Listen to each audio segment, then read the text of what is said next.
A very good evening, freshers. Welcome to the second round of Ploternate. In the first round, we saw a lot of you send alternate plots of famous movies. A lot of them were interesting, some were mind blowing, and some even made us laugh really hard. In search of the best plot weaver amongst all participants, we shall now commence round 2 of Ploternate, in which the six chosen teams will battle it out in a contest that will test their storytelling and narration skills. Round 2 of Plotnet is completely different from round 1. In this round, you will be required to narrate a built up story based on the conditions given by the judges. It gives us immense pleasure to introduce the judges from the Film Society of NIT Trichy. We have Anurup, Ishwar, and Brahadish. Over to the judges to explain more about round 2. Hi everyone, welcome to the event. First of all, I'd like to congratulate everyone who tried out, participated in this event. It's a good thing. As soon as you come into college, trying your hand at different events, and we're pleased to see so many people interested in writing. And it was a very good experience reading all your scripts. And yeah, we had to choose six, the top six for the final round. But everyone really gave a good effort, and these top six especially. So yeah, the second round is it's a different. It's somewhat similar to the first round, but it has its own rules. It's a much shorter time frame. They have to create a story based on a movie they've chosen, and I think the deadline was around 2 hours. And yeah, let's see what's to come.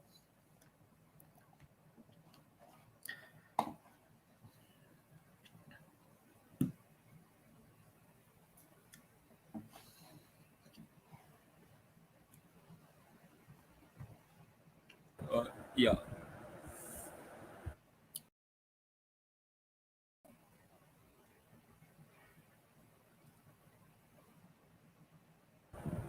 yeah.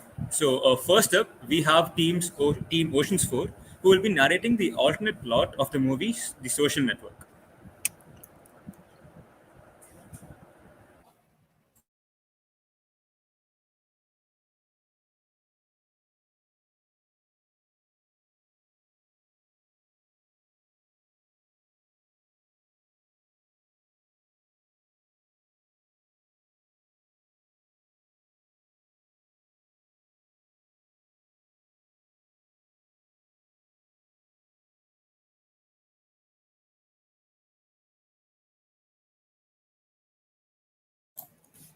Guys, are you ready?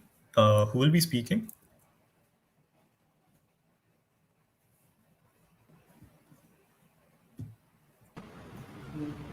Yeah, guys, anyone please speak up.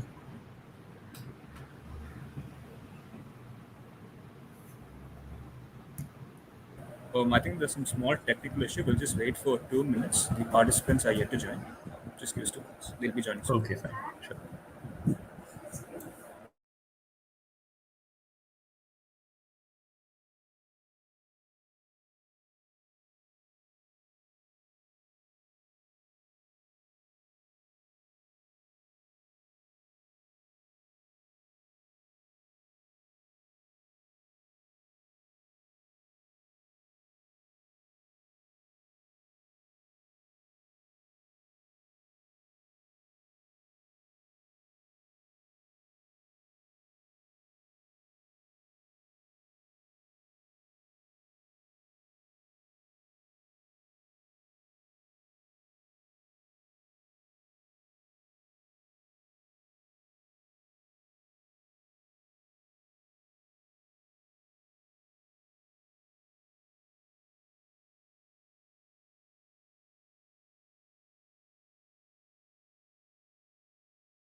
I think Ocean's 4 team is ready, and I think they can start narrating.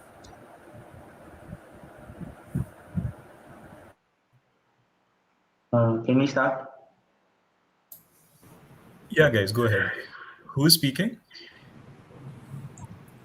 Can't we all? Should only one person speak? I mean, We you have guys can delegated our decide. roles. At Yeah, a we have. time, We only have. one of you speak. Okay, sure. Yeah, obviously. Sure, go ahead. Now listen. You're going to be successful and rich, but you're going to get through life thinking that girls don't like you because you're a tech geek. And I want you to know from the bottom of my heart that that won't be true. It'll be because you're an asshole. As Mark reels from being dumped, he questions his take on life and emotions. Why does it hurt so much?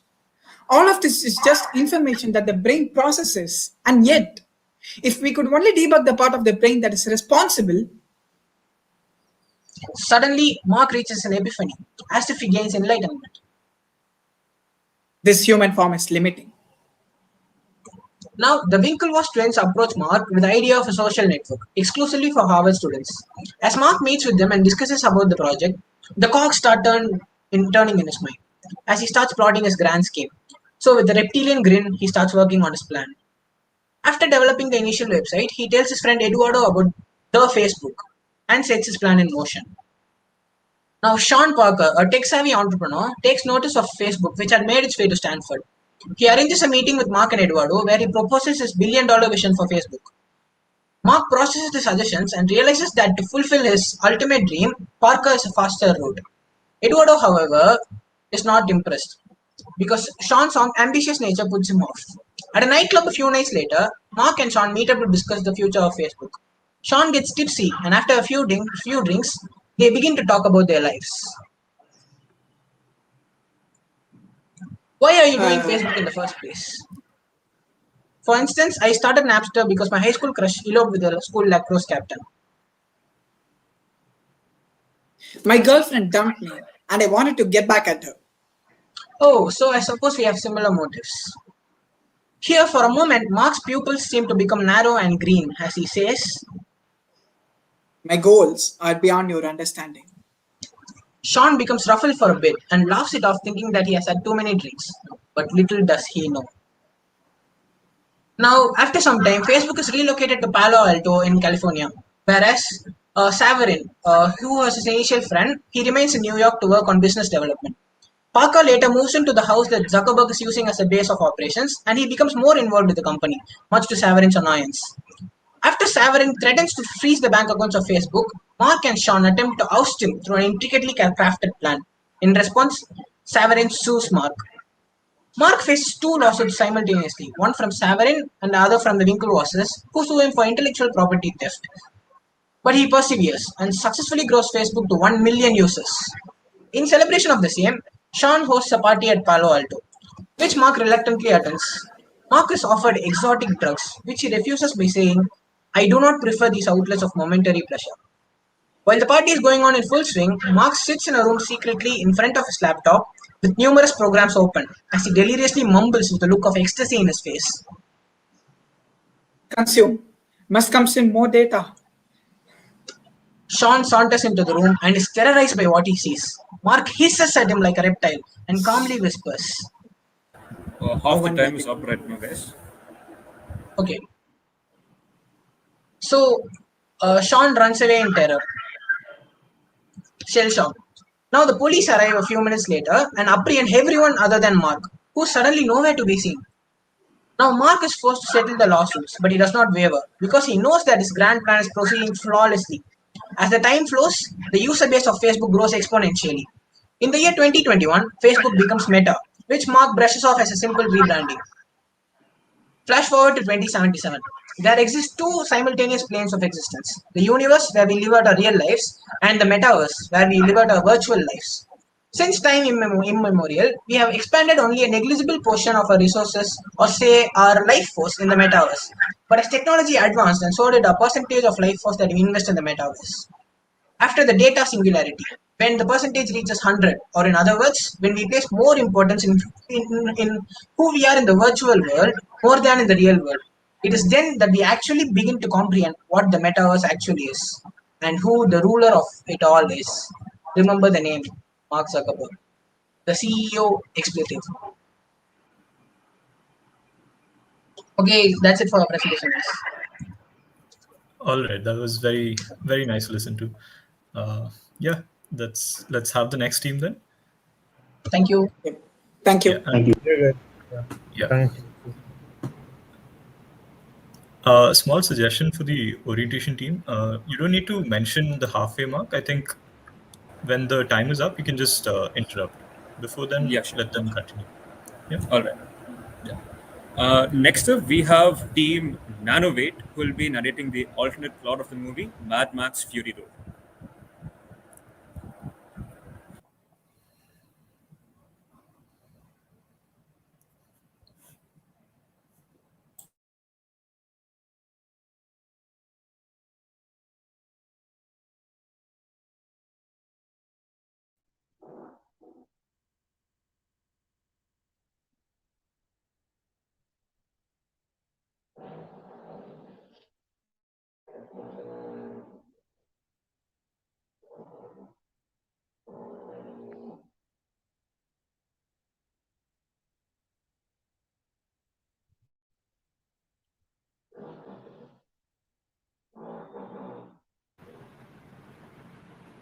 Are you going to be the narrator, or there'd be like more peeps joining your teammates? Hello? Hello. Yeah, you're going to narrate, or some Yeah, other sure. people? Yeah. They are saying they are joining but not able to join here. It says it's full. Okay. Yeah, fine.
Yeah, guys, as you can see, we've added a timer on the screen.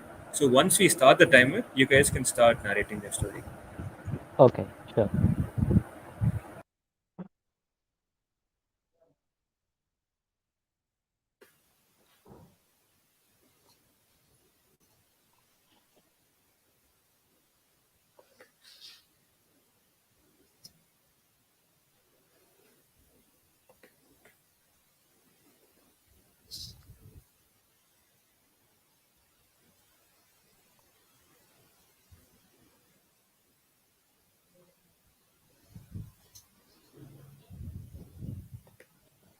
We are gonna talk about the story about Mad Max Fury Road. Furiosa drives her heavily armored and truck called a war rig to extract ammunition and gasoline. Suddenly and without warning, Furiosa steers the vehicle off the designated route. Joe finds out that his five wives, genetically pure women who are selected for bearing his children, are not in the prison he kept locked them away.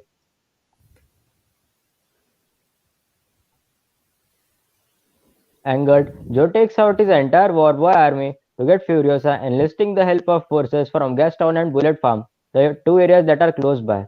Nux joins the pursuit with Max strapped to his car, and a battle ensues between the Warnig and Joe's forces.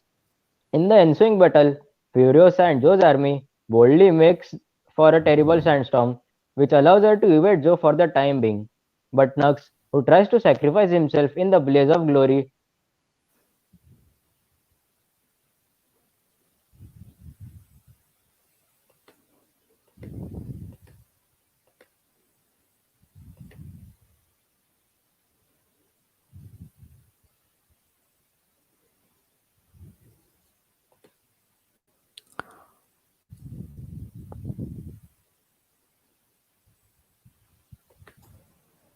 Guys, is there an issue? It suddenly stopped.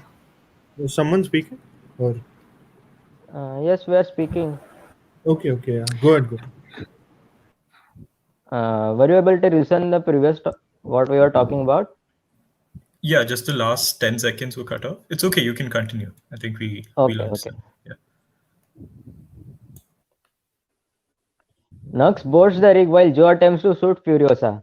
The splendid Argarat, who has made pregnant, shields Furiosa and helps them escape. Furiosa explains to Max that they are escaping to the Place, a location she remembers from when she was a child. At night, the heavy rig gets caught in the deep mud, and Nux, who was hiding on the back of the war rig, kidnaps the pregnant wife of Joe and Garrett and runs away in the midst of chaos. Furiosa and Max see Joe's forces coming near and slow Joe's forces with explosives, but Joe's ally, the bullet farmer, pursues the rig. Capable, one of the five wives, helps free the rig while Furiosa shoots and blinds the bullet farmer. He retaliates with machine gun fire and explosives. Wax wanders into the dark to confront the bullet farmer, returning to the rig with guns and ammunition. As dawn breaks, the rig travels to swampland and desert, eventually coming across a naked woman.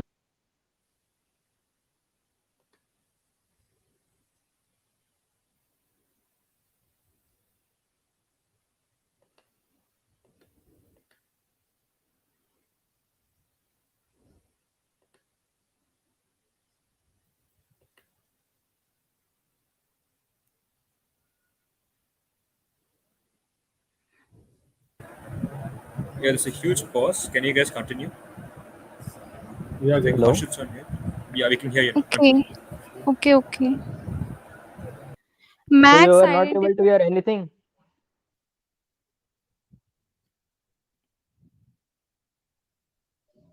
Hello?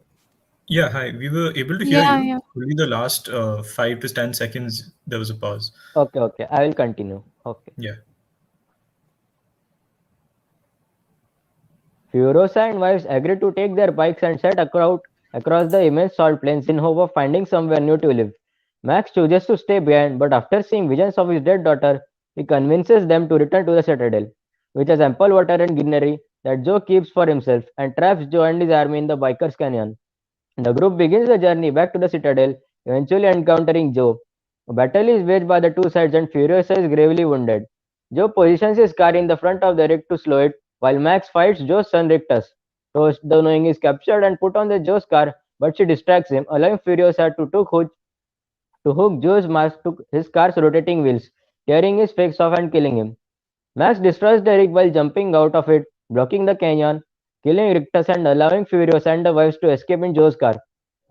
Max gives his blood to Furiosa to help her survive her injuries. At the Citadel, Joe's citizens are overjoyed at the sight.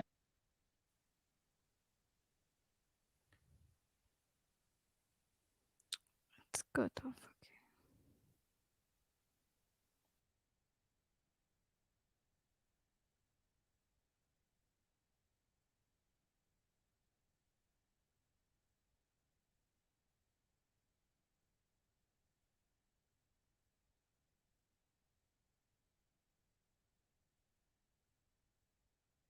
So that's was the story that we changed somewhat. Thank you. Yeah, okay, guys.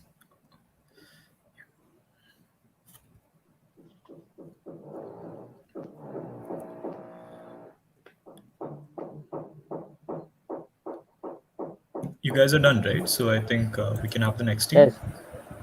Yeah. Okay, sure. Yeah. Thank you for having Next us. up, we have the team Pioneers of Movies, who will be giving us the alternate plot of the movie Gone Girl.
Uh, are the members of the team ready? Pioneers of movies. Yes, you guys accepted Rohit, right? Just give us a second. Yeah.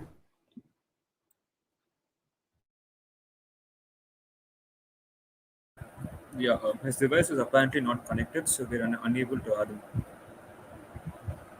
He'll give Ask it him to again try one again second. once. Yeah, yeah, one second. Yeah, sure. Yeah.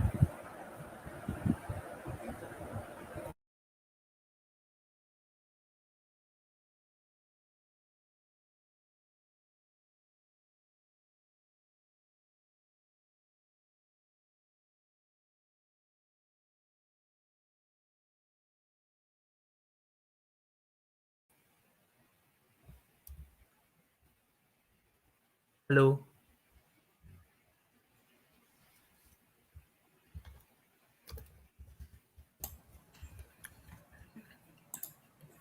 Hi. Hi, is your team ready? Yes, I'm ready. I'm ready. Yeah, is it just you? Yeah, I mean, I'm representing the team, so Okay, it's fine. fine. Yeah, So you'll be the only one narrating, right? So yeah, you can go narrating. Yeah. ahead. Yeah. Okay. Hi, good afternoon, guys. We are Team Pioneers of Movies, and we are gonna be giving an alternate plot to the movie Gone Girl. So, on their fifth wedding anniversary, writing teacher Nick Dunn returns home to find his wife Amy missing. Her disappearance received press coverage as Amy was the inspiration for her parents' popular amazing Amy crime thrillers. The police gathers around and the investigation starts, and we can see Nick Dunn broken down, sitting on the floor weeping. So the camera zooms in and it goes blank. And it goes back to a couple months ago where Amy and Nick are seen having a really good time. They see they are an amazing couple. But Nick notices that Amy, his beloved wife, was feeling disturbed due to something.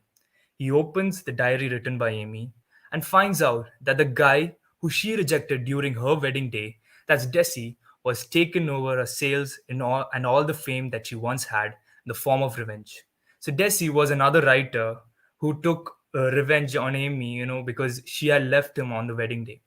Nick consoles his wife and vows to bring her back to the top. Together, they start devising the plan. Screen displays, phase one. Nick goes to the bar where he meets his sister Margot, who was the bartender there, where he explains that Amy had been getting death threats and that she suspects, and he also does, it could be one of her competitors. Seeing her brother worried, she consoles him and decides to meet him and Amy the next day. At around 9, Margot and a man, which is the face is hidden in the movie, go to Nick and Amy's house where they notice a strange package which had blood syringes, painkillers, and other armed items. Upon seeing this, they go back home where the man tells Margot to keep an eye on them. The man's identity is not disclosed. Margot starts spying on her brother when one day she drops a phone that had a microphone on in Nick's bag. Margot soon comes to know what is going on. Screen goes blank. Back to present day when Nick is seen sober about the disappearance of his wife and decides to have a press meet where he pleads to the public to let his wife free. At this point, they have reached a national popularity. Almost everyone in the nation came to know about them, and they were a public figure right now.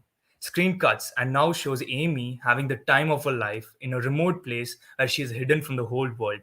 And she starts phase 3 as she stages a robbery and calls Desi and tells him that Nick was a bad husband and she had made the greatest mistake on walking out the day of their wedding.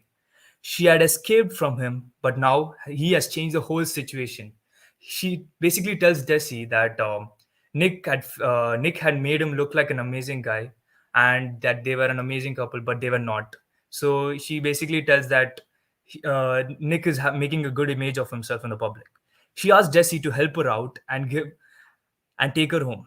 Desi brings her home and they spend the day in a casual fashion.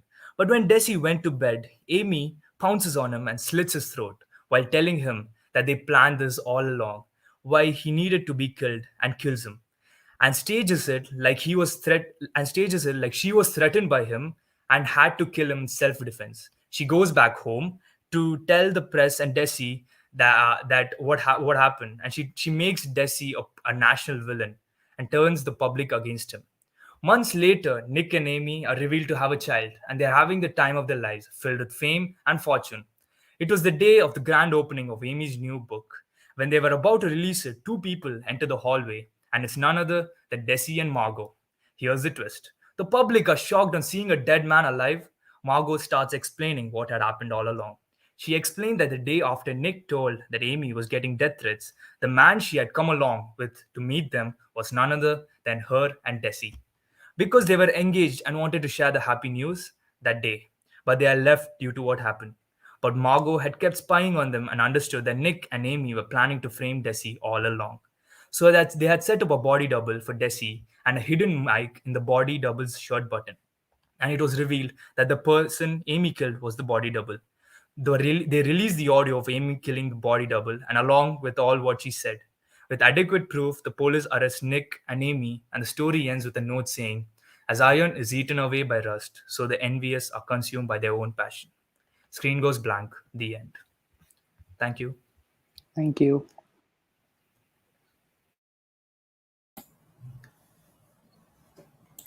Yeah, thank you, Rohit. That was nice. Yeah. We have three Next. more teams to go, right? Yeah, we have 3 more teams. Sure. Yeah. So now we have the team VR who will be giving us the alternate plot of the movie Forrest Gump.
Is Team VR ready?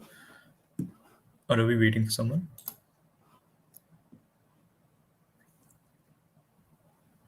We are waiting for the last person to join. Yeah, sure, no problem. Just give them 2 minutes. Okay.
Team VR, I hope you guys are ready, and I hope you can start right now. Yeah, we can start it. Am I audible? Yeah, yeah. Okay, I'll start now. Should I wait for the timer to begin? I'm going to be narrating the plot of Jenny Gump, an alternate plot line to Forrest Gump. In 1987, on stage at a concert, Jenny recounts her childhood and reveals how a character from her childhood inspired her to write most of her songs. In 1956, in Greenbow, Alabama, young Jenny lives with a father who abuses her. She becomes friends with Forrest Gump. Forrest is often bullied because of his physical disability and low intelligence. While fleeing from several bullies, his leg braces break off, revealing Forrest to be a very fast runner. This talent eventually allows him to receive a football scholarship at the University of Alabama in 1963, where he becomes a top kick returner, is named on the All American team, and meets President John F. Kennedy at the White House. Jenny gets into trouble and is kicked out of her college. She pursues her dream of becoming a singer but can't find any success. After graduating college in 1967, Forrest enlists into the US Army. Later that year, they are sent to Vietnam, serving with the 9th Infantry Division in the Mekong Delta region. After months of routine operations, their platoon is ambushed while on patrol. Forrest saves several wounded platoon mates, including his lieutenant, Dan Taylor, who loses both his legs. At the anti war march on the Pentagon rally, Forrest meets Abby Hoffman and briefly reunites with Jenny, who has become a drug addicted hippie. Forrest helps her and tries to fix things. Jenny gets better. Forrest asks her to marry him, but she doesn't respond and later runs away. In 1979, Jenny became romantically involved with the musician Dan Gilroy. Shortly after meeting him, she successfully auditioned to perform in Paris with the French disco artist Patrick Hernandez as his backup singer and dancer. Jenny moved into an abandoned synagogue where Gilroy lived and rehearsed in Corona, Queens. Together, they formed the first band, The Breakfast Club, for which Jenny sang and played drums and guitar. But soon after, Jenny decided to promote herself as a solo artist. In 1979, Forrest returns home to his mother as she dies of cancer. Forrest is deeply affected by this. The death of his mother strikes him in a way nothing has ever before.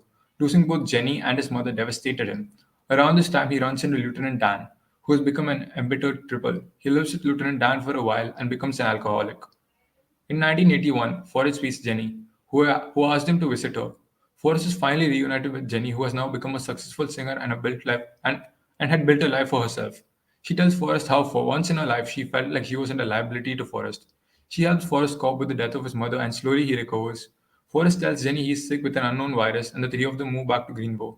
Jenny and Forrest finally marry, but he dies a year later. The film ends with Jenny writing down the first lyrics for The Power of Goodbye, which will later launch her career under the stage name Madonna. That's it.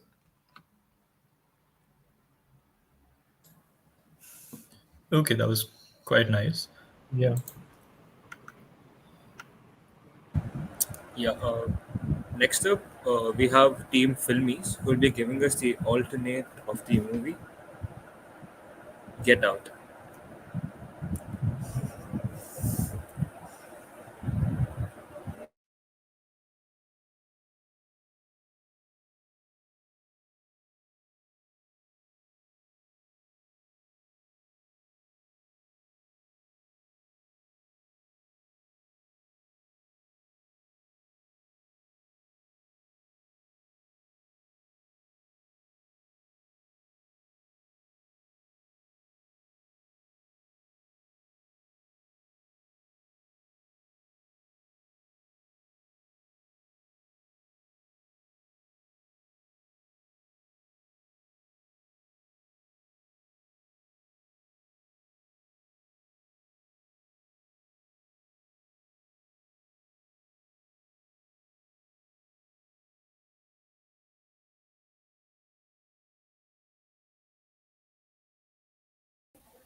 Hello.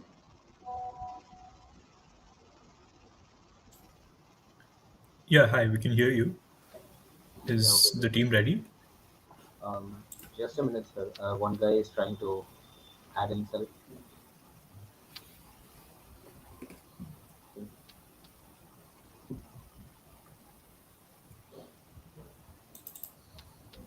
Okay, Sayonara and start. Like we'll start if he's joining. If you can recite, otherwise Yeah, okay. you can recite the page too.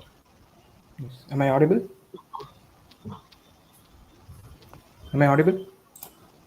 Yeah, Just yeah, a you are. second. I think team member Santosh from Filmies didn't join. Can you please ask him to Yeah, join yeah. again? Yeah, he's saying he's not able to join. All right. Give us a second. We'll try to figure out what's wrong.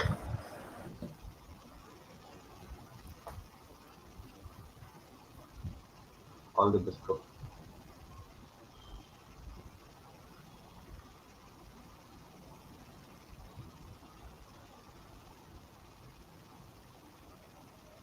Can you ask him to try again?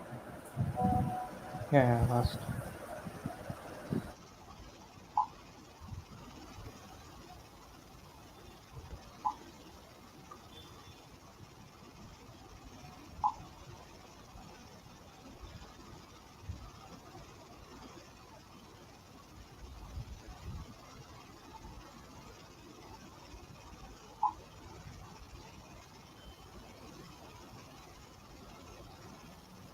Can you hear me, Santosh? Sayonara. Yeah, yeah. Yeah, yeah. Yeah, okay. Yeah, We'll start now. Okay.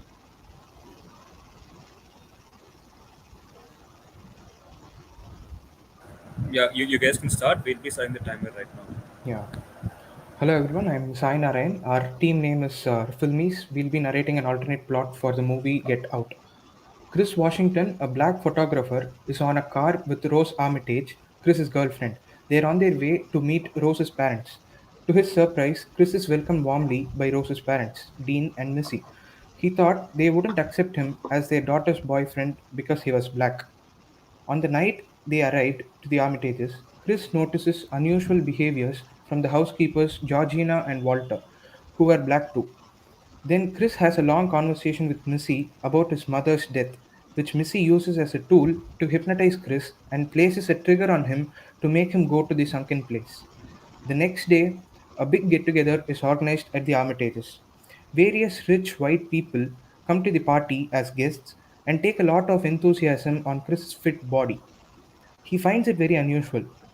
Then Chris meets a black guy called Logan King and his very old girlfriend. He takes a picture of Logan, but the flash from the camera causes blood to ooze out from Logan's nose.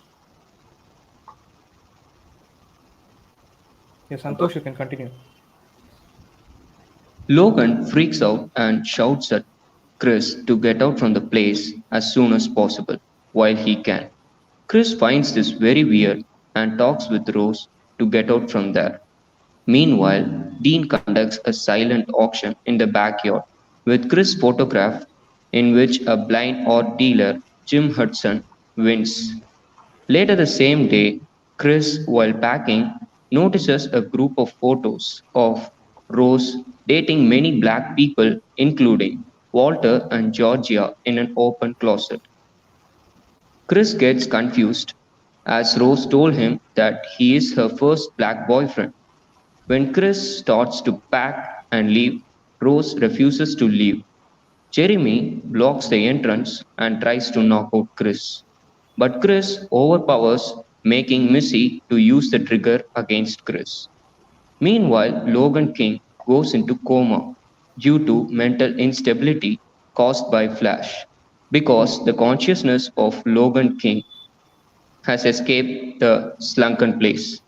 He is brought into Dean's basement for swapping consciousness to save him before his death.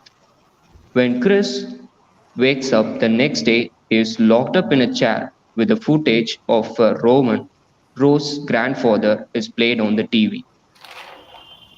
In that footage, Roman explains a secret project conducted by a syndicate where the wealthy white people's brains are transmitted to physically fit black people. The black people will be in a sunken place and they will have no control over their body. Dean, being a neurosurgeon, performs these surgeries. Chris realizes that Rose was acting like his girlfriend to trap him in order to bring him here and sell his body. Meanwhile, Rod, Chris's friend, who works for TSA, and asks him to come here to the Armitages. Rose had a secret affair with Rod while she was dating Chris. Logan King is actually a white guy who was smitten into a black body through this procedure. Since he was unconscious, they needed another black body to transfer Logan before him dying in a coma. So Rose calls Rod, saying him that Chris was abusing her so that he would come and they would use his body for Logan. As expected, Rod comes and he is knocked out by Jeremy, and Logan is transferred into Rod's body, and he leaves the Armitages.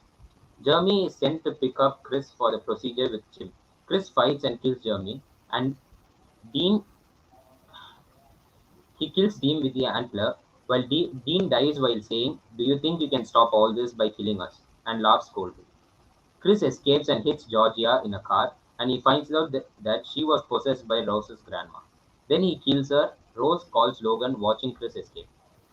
Logan comes back in Rod's body and overpowers Chris in a fight and knocks him out. When Chris wakes up, he is tied up on a bed in a room which looks like a surgery room. The, per- there is a person with a white coat comes near Chris and says, "Hello, my name is Dr. Jackson. We will be performing a brain transplant surgery on you, and you will be in the sunken place. You might have heard about the Order of Coagula. Welcome to the Order of Cynthia." The end.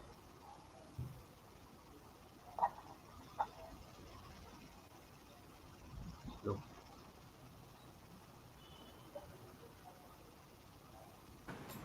It's done, Cool, right? guys. So is that it? Yeah, it's like that's it. Okay, fine. The It was nice. All the best. Let's have the next team. Yeah, last up we have the Retorite Peeps who will be narrating the alternate plot of the movie The Martian.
I think everyone from the Retorite Peeps are here. You guys can start.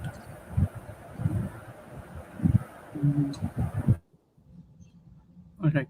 We, the I Retorite think everyone Peeps, from the Retorite Peeps are here. You guys can start. we, the Retorite Peeps, would like to open your eyes towards the rendition of the movie, The Martian, where Mark Watney was abandoned in Mars. The Martian. There's an echo. Can you just check from your? Yeah, now it's not there. Now it's fine. You can restart our time as well.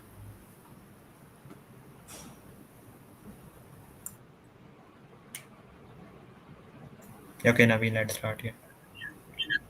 Yeah, good. I'll start. We, the Retorite Peeps, would like to open your eyes towards the rendition of this movie, The Martian, where the protagonist, Mark Whitney, was abandoned in Mars and thought to be dead. We mainly change the plot in two different points of this movie. During the middle of the movie, where Mark Watney finds about the two-way communication with Earth, as well as towards the end of the movie. As he begins his journey towards the Mars surface station, he sees another storm approaching and he decides to take shelter in a neighboring cave he sees. After the storm passes, he sees the rover's tire is stuck. He tries pushing it but sees it's hopeless. Then he stumbles upon a small rod with which he is able to push his rover free. He believes it belongs to a pro sent earlier and keeps it in his vehicle storage. After driving a bit further, he feels a sudden jerk in his vehicle. He gets off to inspect for damage and sees a medium-sized stone. As he picks it up, he realizes it's a beautiful sedimentary rock. Captivated by its beauty, he decided to keep it as well. Later that night, he inspects the stone with a digital magnifier built in his helmet. He realizes the stone to be thousands of years old, but then his helmet scanner shows it to be 100. Um, as he's traveling, he keeps his thoughts between the stone, the uncommon storms, and his survival in mind. Now, then, that's when he realized the horrific truth that these stones which he had, could only be formed from very, very huge sources of winds. So then he suddenly got off his, like, the rover he was going, and he got down and looked through the sands, and he noticed that there are so many of these future stones embedded in the sands, as the top layer of the soil was blown away after the sandstorm earlier. Now he realized, he thought about how this was unnoticed till now, and he realized that most of these stones, because they were just around 100 years old, he realized that this would probably be sort of a recurring 100-year themed sort of a sandstorm. Now, at this point, he was in a dilemma. As I've said earlier, this was at the point where he established the two-way communication with humans on Earth. So he had a dilemma about whether he should actually give this data, like this information that he got, to the people or not. Now, at this point, he went with his gut and he told the information. So the problem was that the people in NASA, they were totally against the idea of sending help to him, because of the fact that they wanted to, like, they didn't want to risk the like lives of so many other people, which were going to help him, rather than, like, for the sake of a kill, like, for the sake of one person surviving. So they were against this idea. Now, this movie, at this point of time, this was the change that we have made till now. It would go as per the original plot, where the crewmates in the spaceship, they get the blueprints and of the supplementary rocket that the Chinese are helping them with, and they go ahead with the plan. So they basically, like, they don't take NASA's verdict and their thing, and they go against it as a unanimous decision to help the protagonist. Now, As the last bit of tether is holding him, with the rest of the his mind goes blank, his life, his family, and all of his past experiences flashing before his eyes. He sees his life before he sees his life flashing before his eyes, and he loses all his hope. Gathering all his might he could muster, he he gushed a hole through his suit. Now yet again his mental fortitude breaks down, and he realizes the air in his suit is lowering down at a frightening rate. he then feels that metallic sheen on his hand. As he pulls it out, he sees the rock that he had found earlier, a debris that he had found with the rock earlier, which was slightly metallic. Now, at this point of time, he realized that he recognized this device as a miniature propulsion device. Now, he frantically went through his thoughts. He frantically thought about all those physics lectures that he thought about, where he learned about this miniature propulsion device, and that image of his physics professor clicked, and he realized how to do it. But it was a risk that was never taken before. He had to take a pin out of his air supply, which basically kept the air supply there, and he had to use that pin for basically activating the repulsion system. Now he uses this pin, and then he, like, at this point of time, a feeling of euphoria came when the device basically, like, it worked, it worked. But then the fact that he was dying because of the loss of air really came into picture. And finally, we end the addition to the plot, where he goes to his crewmates, where he enters into the ship and realizes the feeling of homeliness, the feeling of being brought back to life again from the moments of death that he was there earlier. That's it for the change of plot that we want to create. Thank you. Yeah, thank you. Yeah, thanks, guys.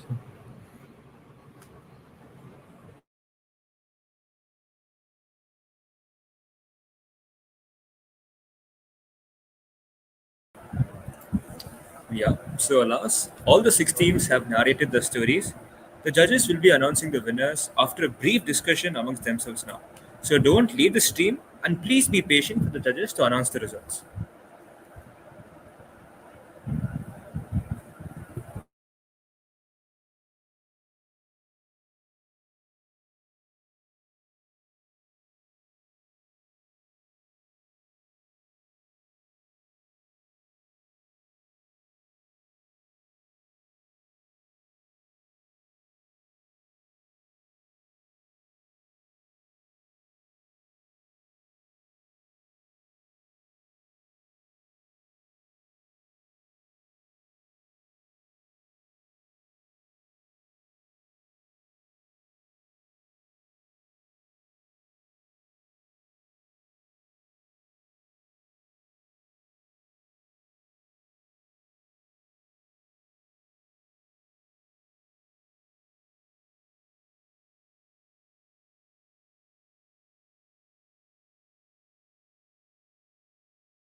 Yeah, to all the audience that's still watching, please head on to the community tab of our YouTube channel and fill the polls. We have some very interesting questions over there.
Yeah, judges, are you ready with the results?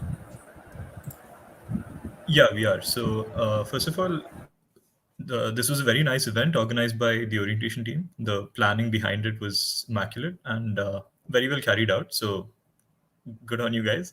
And yeah, so before I announce the results, I'd just like to say I'm the head of one of the heads of Film Society NIT Trichy, and Ishwar and Radish are the current third year members. And we'll also be inducting for the club in the near future. So do keep an eye on our YouTube channel and Instagram page. We do post content quite regularly, and we'll notify you guys before the induction process. It's a place for film lovers to unite, create plots, write stories, and create short films, and also discuss and post about films. And yeah, we're a small group of avid lovers of movies, and we'd hope to see at least a few of you guys come and join us later. So yeah, moving on to the results. So I'll be announcing two winners, second and first place. So in second place, we have Pioneers of Movies for Gone Girl, and the winners for first place are Team VR for Forrest Gump. So congrats, guys, and congrats to everyone who participated. It was really interesting listening to all the different ways you guys changed the plots and narrated your stories as well. So congrats to everyone who participated and the winners especially. Bradish, can you share a few words? Yeah. Yeah. So yeah, this being an extempo event, right? I mean, generally extempo events are like really challenging, and I mean this. I mean, at the end, this boils down to your. I mean, you have your creativity. That is fine. So you have a multitude of ideas to like put on paper, but at the end, you have to just organize them into a cohesive plot. So that is what is required in this event. So then, I mean, I liked, yeah, it was I mean, all the plots were like kind of really good actually, because it can't your takes can't be judged, because like that's creativity. But I mean, say, looking from like an outward perspective, I guess we look for like people who have like adopted their ideas like in a, I mean, step by, fashion where like there's no holes or something like that. So plot holes and stuff. So yeah.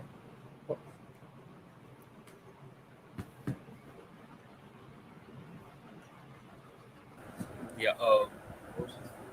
So I'd like to tell this to the winning team. So the winning team will be receiving vouchers for having won this event. So guys, we'll be contacting you guys soon. Yeah. And now we come to the end of this event. We would first like to thank the Film Society of NIT Trichy for taking their time to come and judge this event. We also thank the freshers for their interest that they have shown and their enthusiastic participation. I hope the audience and the participants had a great time. Thank you so much for logging in.